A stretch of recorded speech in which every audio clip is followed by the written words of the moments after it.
All right, welcome back in here to Live Now from Fox. I am Andy Mack. Earlier this weekend, some 250 Venezuelans, alleged members of the MS-13 and Tren de Aragua gangs, were sent back to El Salvador after a U.S. federal judge ordered to temporarily halt the removals and turn back any planes carrying the deportees. I want to put up a post from Secretary of State Marco Rubio about this developing story, saying, "We have sent two dangerous top MS-13 leaders plus 21 of its most wanted back to face justice in El Salvador." Also, as promised by the President of the United States, we sent over 250 alien enemy members of Tren de Aragua, which El Salvador has agreed to hold in their very good jails at a fair price that will also save our taxpayer dollars.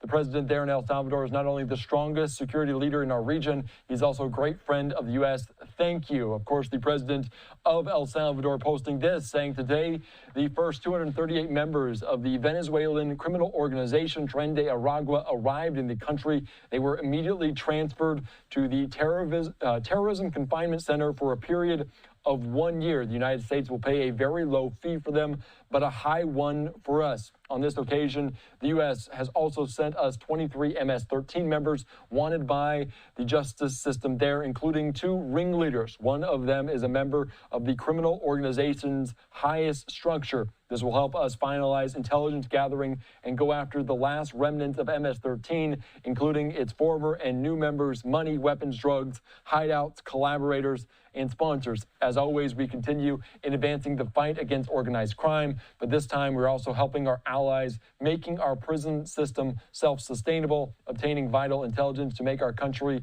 an even safer place, all in a single action. May God bless El Salvador, and may God bless the United States of America. Of course, this happens as on Saturday, President Trump, he invoked the Alien Enemies Act of 1798 to deport alleged gang members. The law, which has been enacted only 3 times in U.S. history, grants the president authority to deport non-citizens without appearing before a judge, among other wartime authorities. Shortly after, though, a federal judge ordered to temporarily halt it. Of course, we're talking about the U.S. and El Salvador. They reached an agreement last month where the U.S. will pay the country $6 million to hold around 300 gang members in its notorious prison.